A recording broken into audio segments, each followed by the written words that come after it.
السلام عليكم ورحمة الله تعالى وبركاته. بسم الله الرحمن الرحيم.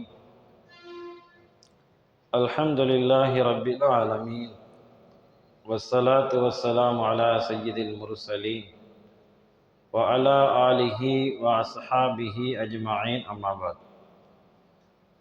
فقد قال الله تبارك وتعالى في القرآن الكريم: أعوذ بالله من الشيطان الرجيم، بسم الله الرحمن الرحيم. وما أمروا إلا ليعبدوا الله مخلصين له الدين حنفاء ويقيموا الصلاة ويؤتوا الزكاة وذلك دين القيمة. صدق الله العليم. وقال النبي صلى الله عليه وسلم: إن الله لا ينظر إلى صوركم وأموالكم ولكن ينظر إلى قلوبكم وأعمالكم. صدق رسول النبي صلى الله عليه وسلم. سبحانك لا علم لنا إلا ما علمتنا إنك أنت العليم الحكيم. اللهم انفعني بما علمتني وعلمني ما ينفعني ربي زدني علما. ربنا رب ارحمهما كما ربياني صغيرا. ربي أدخلني مدخل صدق وأخرجني مخرج صدق واجعل لي من لدنك سلطانا نصيرا.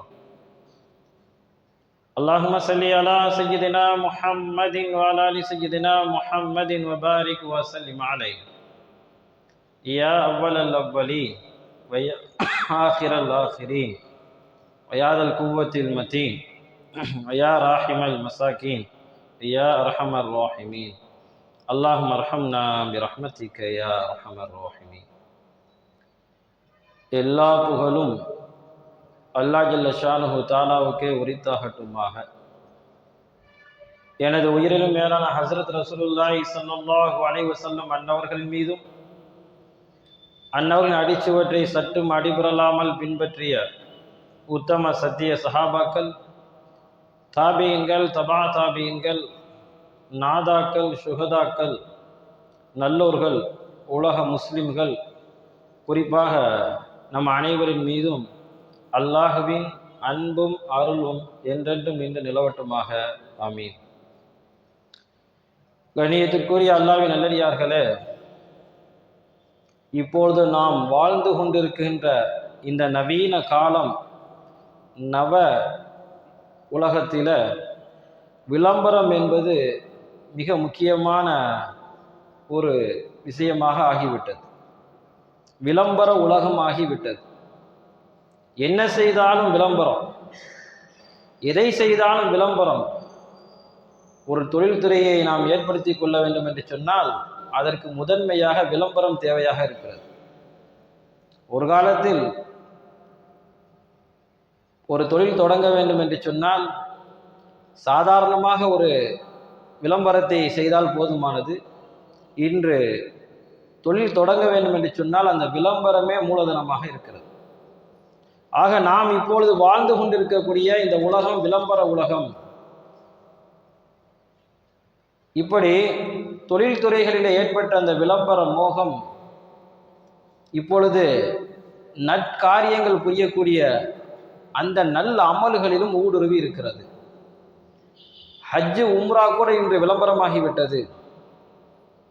அங்கே சென்று ஹஜ்ஜு செய்யக்கூடியவர்கள், உம்ரா செய்யக்கூடியவர்கள் கூட ஒரு விளம்பரத்தை தேடக்கூடிய ஒரு சூழ்நிலையை நாம் பார்க்கின்றோம்.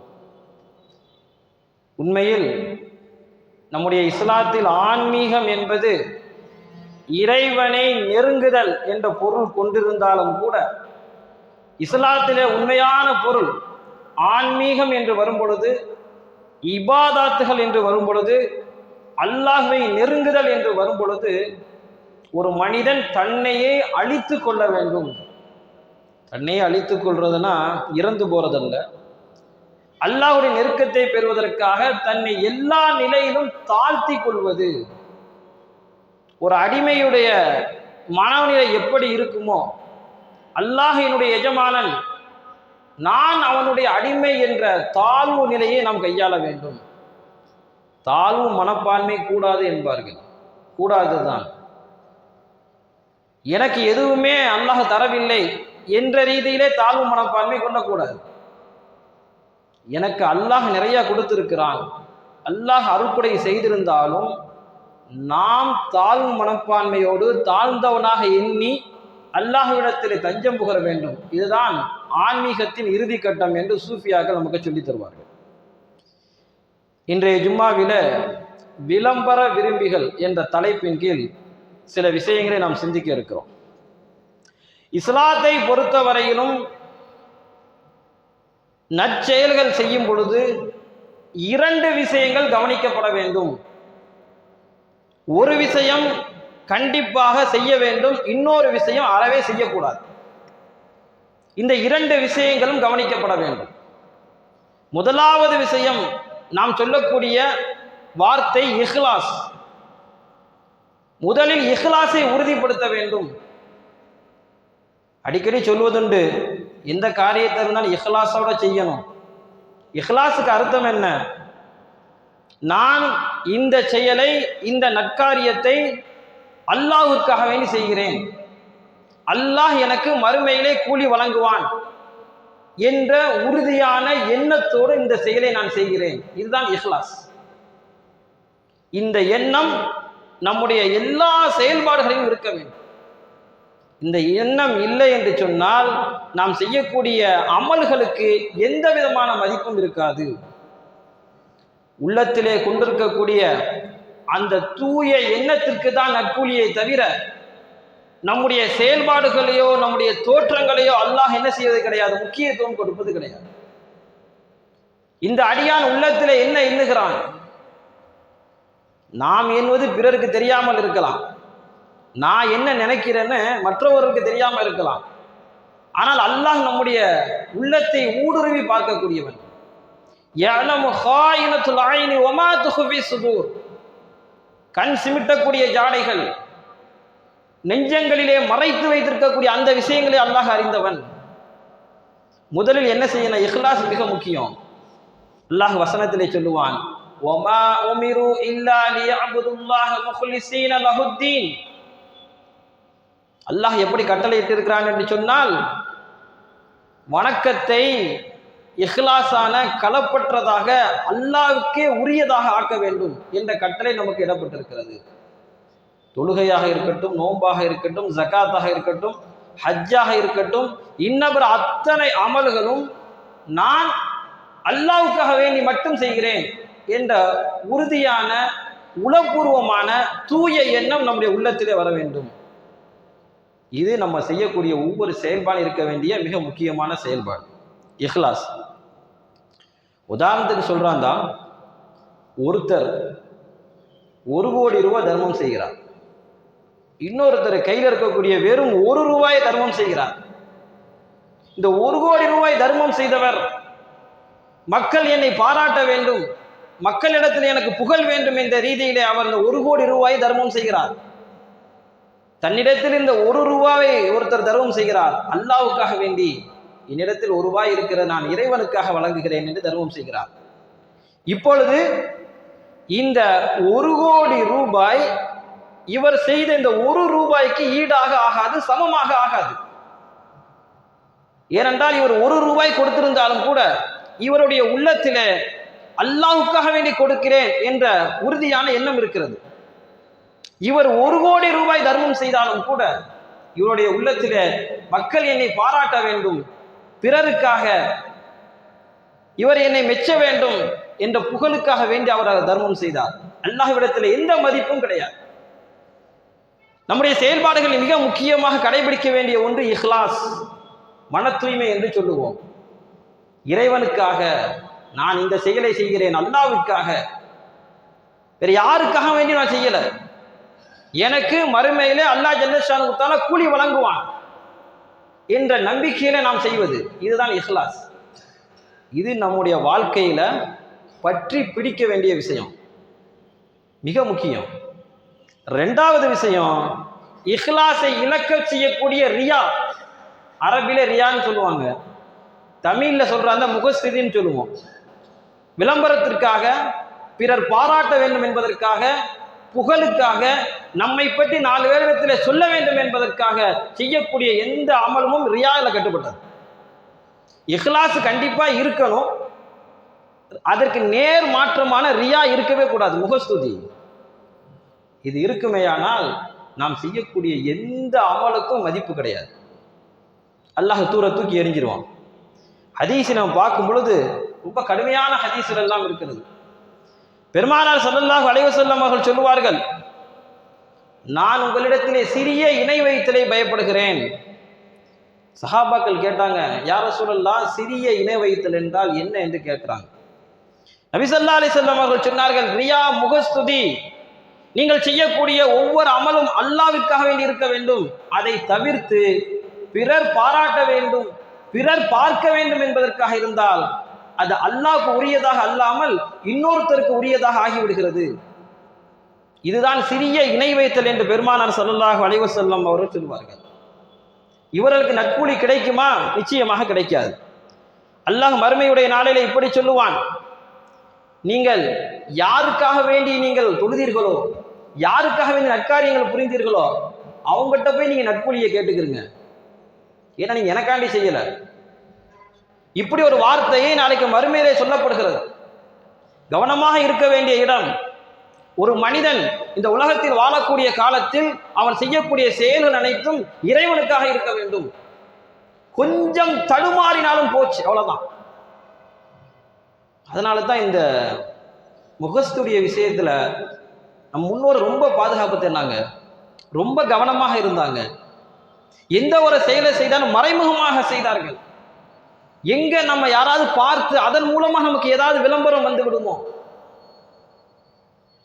பெருமானார் ஸல்லல்லாஹு அலைஹி வஸல்லம் அவருடைய தோழர்கள், குறிப்பாக அபூபக்கர் சித்திக் ரலியல்லாஹு தஆலா அன்ஹு அவர்கள் எப்பேற்பட்ட சஹாபி, தன்னை தாழ்வாக கருதி கொண்டார்கள். நான் தான் என்று சொல்லவில்லை. முதல் ஹலீஃபா, சொர்க்கவாசி என்று சுபச்செய்தி சொல்லப்பட்ட நபர்களில் ஒருவர், சித்திக் என்ற பட்டம் பெற்றவர், எப்பொழுதும் உண்மையே பேசக்கூடிய நபர் என்று அபூபக்கர் ரலியல்லாஹு தஆலா அன்ஹுக்கு பட்டம் சொல்லப்பட்டது. அதனால தான் அபூபக்கர் சித்திக் ரலியல்லாஹு தஆலா அன்ஹு. அப்பேற்பட்ட அபூபக்கர் சித்திக் ரலியல்லாஹு தஆலா அன்ஹு ரொம்ப எளிமையா இருந்தாங்க. ஸல்லல்லாஹு அலைஹி வஸல்லம் அவங்க சொல்லுவாங்க, இந்த பூமியிலே நடக்கக்கூடிய மனிதர்களில் மையத்தை போன்று நடக்கக்கூடியவர் அபூபக்கர் சித்திக் ரலியல்லாஹு தஆலா அன்ஹு. மையத்திற்கு என்ன மரியாதை இருக்கும்? தன்னை அப்படி கருதி கொண்டவர்கள் அபூபக்கர் சித்திக் ரலியல்லாஹு தஆலா அன்ஹு. மிகப்பெரிய கலீஃபா, சொர்க்கவாசியின் சுபச்செய்தி சொல்லப்பட்டவர்கள். எந்த விதமான ஒரு உயர்வான எண்ணமும் அவர்களுக்கு கிடையாது. தன்னை தாழ்வாகவே கருதி கொண்டார்கள். அதனால்தான் அபூபக்கர் சித்திக் ரலியல்லாஹு தஆலா அன்ஹு அவர்களை பற்றி ஸல்லல்லாஹு அலைஹி வஸல்லம் சொல்லும் பொழுது ஒரு மையத்தை போன்று இந்த வாழ்க்கையை நடத்தியிருக்கிறாங்க. இந்த பூமியில் ஒரு மையத்தை போன்ற எவ்வளவு பெரிய ஒரு வார்த்தை அது. எந்த விதமான பிரதிபலனையும் எதிர்பார்க்காமல், எந்த விதமான புகழையும் எதிர்பார்க்காமல் அபூபக்கர் சித்திக் ரலியல்லாஹு தஆலா அன்ஹு வாழ்ந்து நடந்திருக்கிறார்கள். ஹஜ்ரத் உமர் ரலியல்லாஹு தஆலா அன்ஹு அவர்கள் ஸல்லல்லாஹு அலைஹி வஸல்லம் அவங்க சொல்லுவாங்க, யார் தன்னை பெரிதாக கருதி கொள்வார்களோ அவருக்கு அழிவு நிச்சயம். 3 விஷயங்கள் ஸல்லல்லாஹு அலைஹி சொல்றாங்க, 3 விஷயங்கள் ஒரு மனிதனை அழித்து விடுகிறது. முதலாவது கடுமையான கஞ்சத்தனம், இரண்டாவது மனோ இச்சையை, நாம் நப்சு என்னவெல்லாம் தூண்டுகிறதோ அந்த மன இச்சையின்படி செயல்படக்கூடிய தன்மை, மூன்றாவது தன்னை மக்களுக்கு மத்தியிலே பெரிதாக கருதி கொள்வது. நான் தான் பெரிய ஆளு, என்னையை விட்டா இந்த வேலையை செய்ய முடியாது, நான் தான் செய்வேன். எந்த இடத்திலே நான் என்ற வார்த்தை வருகிறதோ நிச்சயமா அவங்க வெகு சீக்கிரமாக என்ன செஞ்சிருவாங்க, அழியக்கூடிய சூழ்நிலை ஏற்பட்டு போய்விடும். பெருமானார் ஸல்லல்லாஹு அலைஹி வஸல்லம் அழித்து விடும் அந்த விஷயம், அந்த வார்த்தை அழித்து விடும், அந்த செயல்கள் அழித்து விடும். கவனமாக இருக்க வேண்டிய இடம்தான் இது. ஹஜ்ரத் உமர் ரலியல்லாஹு தஆலா அன்ஹு அவர்கள் ஒரு யுத்தத்திலிருந்து திரும்பி வர்றாங்க. நிறைய பொருட்கள், நிறைய கைதிகள் பிடிக்கப்பட்டு வர்றாங்க. மிகப்பெரிய வெற்றி. ஹஜ்ரத் உமர் ரலியல்லாஹு தஆலா அன்ஹு அவருடைய காலத்திலே தான் இஸ்லாமிய சாம்ராஜ்யம் மிகப்பெரிய அளவில் விரிவடைந்தது. இப்பொழுது ஒரு யுத்தத்துக்கு போயிட்டு திரும்பும் போது அவங்க நிறைய பொருட்களோடையும் கைதிகளோடும் வருகிறார்கள். கொஞ்ச நேரம் அப்படியே உமர் ரலியல்லாஹு எல்லாத்தையும் பார்க்குறாங்க, பொருட்களை எல்லாம். மக்களும் பக்கத்தில் இருக்கிறாங்க. கொஞ்ச நேரம் பார்த்து விட்டு ஹஜ்ரத் உமர் ரலியல்லாஹு தஆலா அன்ஹு அவங்க மிம்பருக்கு போய் இன்று மக்களை எல்லாம் ஒன்று திரட்டுறாங்க. மிம்பர்ல ஏறினாங்க. ஏறி மக்களிடத்துல சொன்னார்கள், நான் யார் தெரியுமா? காய்ந்த இறைச்சி துண்டை உண்ணக்கூடிய தாயின் மகன் என்று சொல்லிவிட்டு மிம்பர்ல இருந்து கீழே இறங்கிட்டாங்க.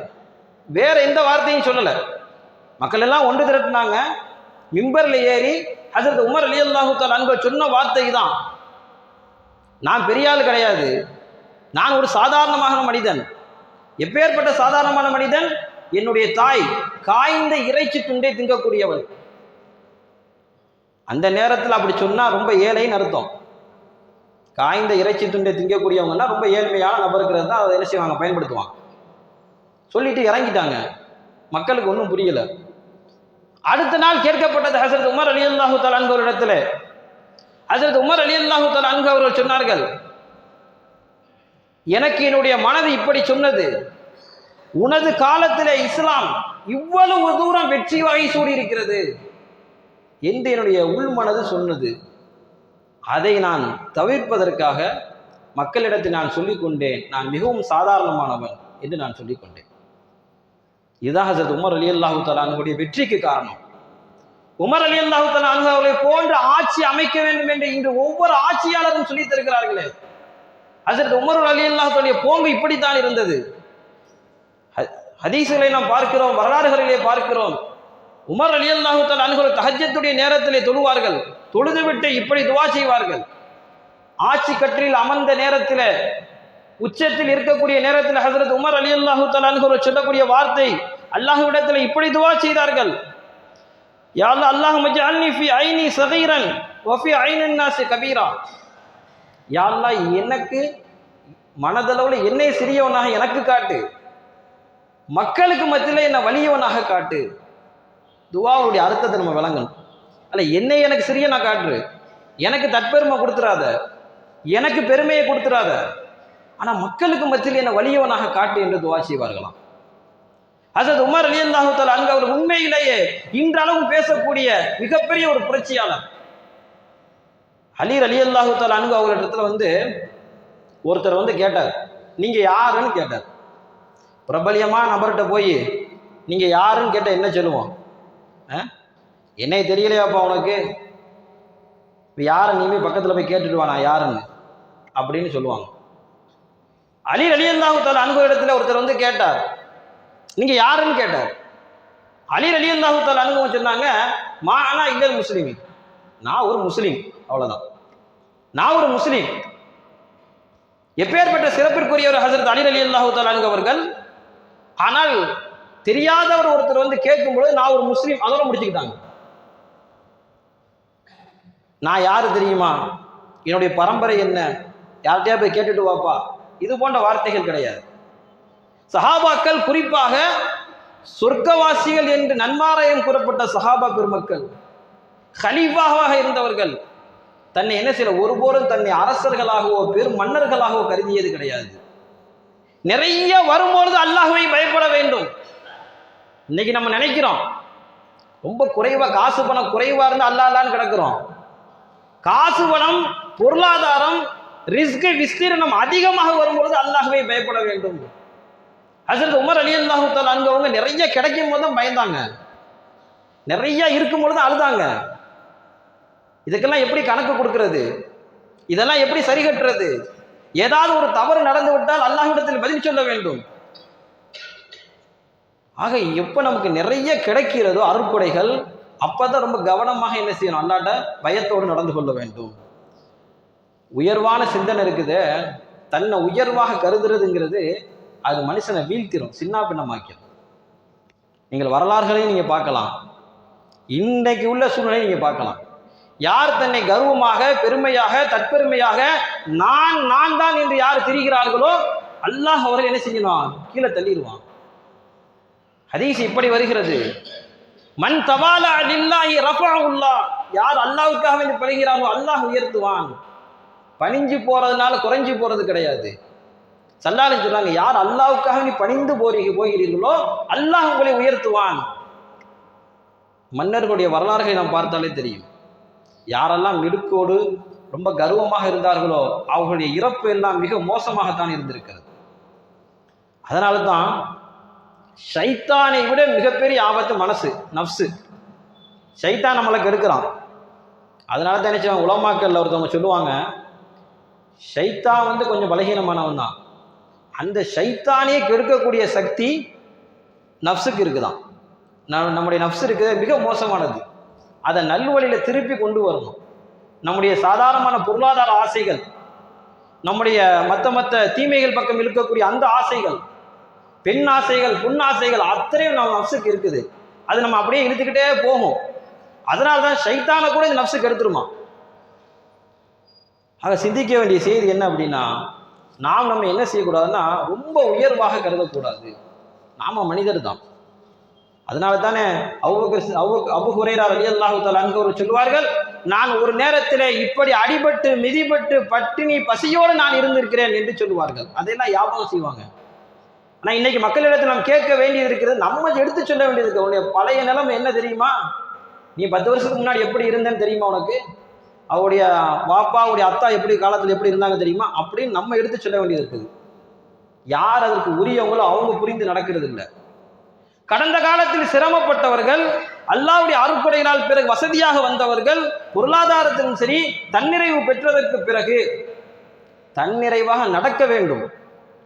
வசதி வந்ததுக்கு பிறகு ஏழையா நடக்கக்கூடாது. வசதிக்கு தானவா நடக்கலாம், ஆனால் பழைய விஷயங்களை மறந்துடக்கூடாது.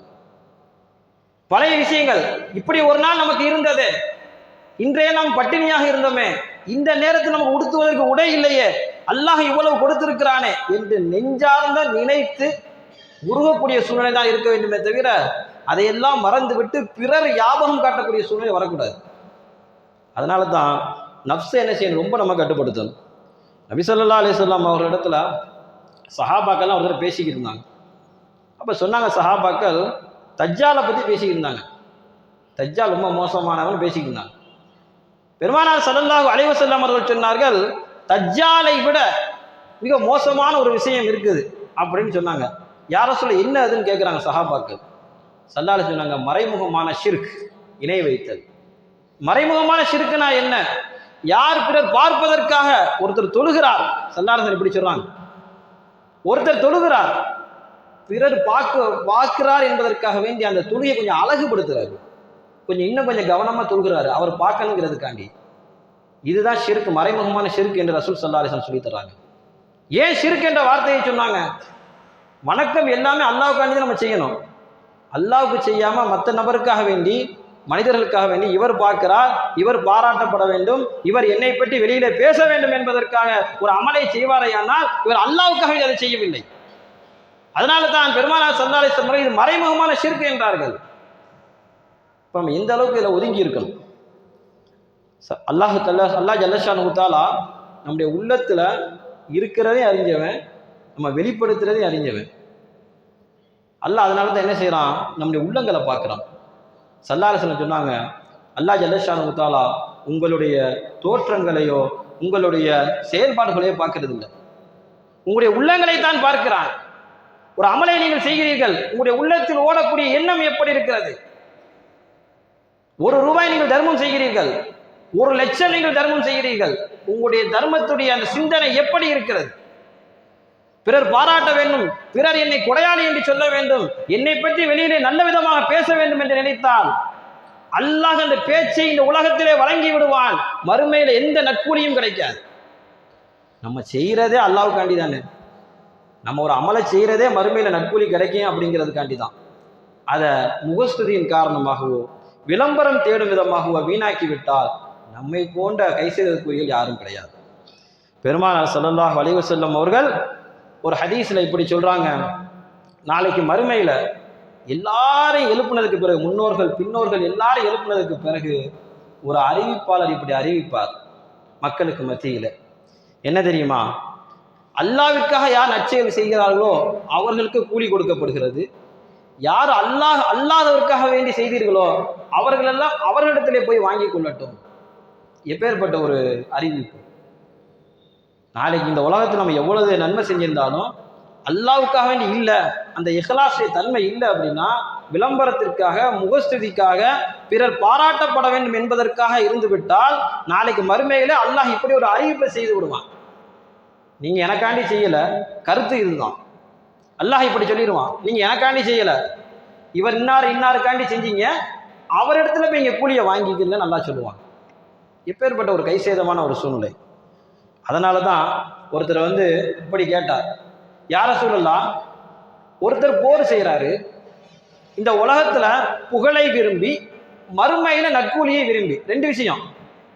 இந்த உலகத்துல புகழை விரும்புறாரு, அதே சமயத்துல மறுமையில நற்கூலியை வேணுங்கிற எண்ணத்துல ஒருத்தர் போர் செய்கிறார், அல்லாஹ்வுடைய பாதையில போருக்கு போகிறார். இவருடைய நிலைமை என்ன என்று கேட்ட பொழுது பெருமானார் ஸல்லல்லாஹு அலைஹி வஸல்லம் அவர்கள் சொல்வார்கள், இவருக்கு எந்த கூலியும் கிடைக்காது. திரும்ப திரும்ப கேட்கப்பட்டது, ஸல்லல்லாஹு அலைஹி வஸல்லம் திரும்ப திரும்ப சொன்னார்கள், அவருக்கு எந்த நற்கூலியும் இருக்காது. போர் எவ்வளவு பெரிய விஷயம். போருக்கு உள்ளக்க போயிட்டு என்ன செய்யலாம், வீரமரணம் அடைந்திடலாம், நிறைய காயங்கள் ஏற்படலாம். அந்த போரில் கூட இஹ்லாஸ் குறைந்து விட்டால், பிறருக்காக என்று விட்டால், நான் போனதற்கு பிறகு எல்லோரும் என்னை ஷஹீத் என்று பாராட்டப்பட வேண்டும் என்ற எண்ணம் விட்டால், அந்த எண்ணத்தை அல்லாஹ் ரப்பு கண்காணிக்கிறான். யாரும் யாருடைய உள்ளத்தையும் பிளந்து பார்க்க முடியாது. அதனால்தான் இவ்வளவு தூரம் இஹ்லாஸை பற்றி வலிமையாக சொல்லப்பட்டிருக்கிறது. மற்ற மார்க்கத்தை போன்று அல்ல, ஏதோ சடங்குக்காக வேண்டி செய்வதல்ல. ஒவ்வொரு நிமிடமும் அல்லாஹ் உள்ளத்தை கண்காணித்துக் கொண்டிருக்கிறான். அந்த உள்ளம் தூய்மையானதாக, இஹ்லாஸானதாக இருக்க வேண்டும்.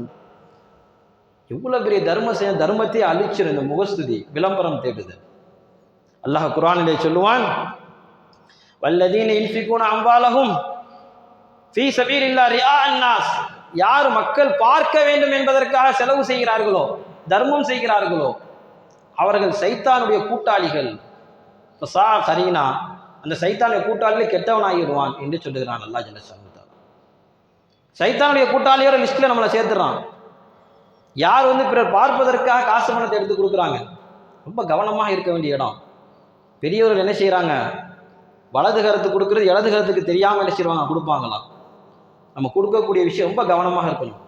என்ன தர்மம் செஞ்சாலும் சரி, அப்படி நம்ம கொடுக்கும் பொழுது நம்முடைய எண்ணம் இவருக்காக, இவர் பாராட்டப்பட வேண்டும் என்பதற்காக, விளம்பரத்துக்காக என்று விட்டால் அப்பவே அந்த நற்செயல் முடிந்து விட்டது. மறுமையில எந்த பயனும் இருக்காது. இப்போ நம்ம செய்ய வேண்டிய வேலை என்னன்னா, ஒவ்வொரு நிமிடம் நம்முடைய இஹ்லாஸை உள்ளத்தளவில் வளர்த்து கொண்டே போகணும், எண்ணத்தை தூய்மைப்படுத்தி கொண்டே போக வேண்டும். தொழுகையில் கூட ரொம்ப கவனமாக இருக்கும்.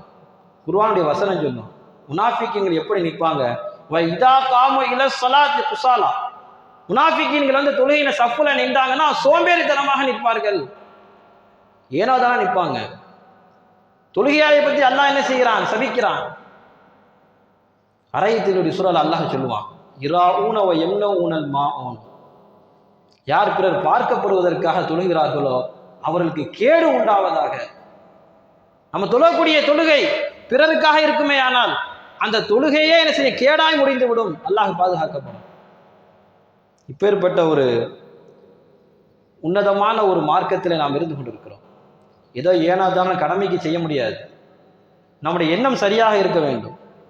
முகஸ்துதி, இந்த உலகத்துல எந்த ஒரு நற்காரியம் செய்தாலும் யாருக்கு முகஸ்துதி இருக்குமோ, விளம்பர தேடல் யாருக்கு இருக்குமோ அவர்களுக்கு எந்த பிரயோஜனமும் கிடையாது.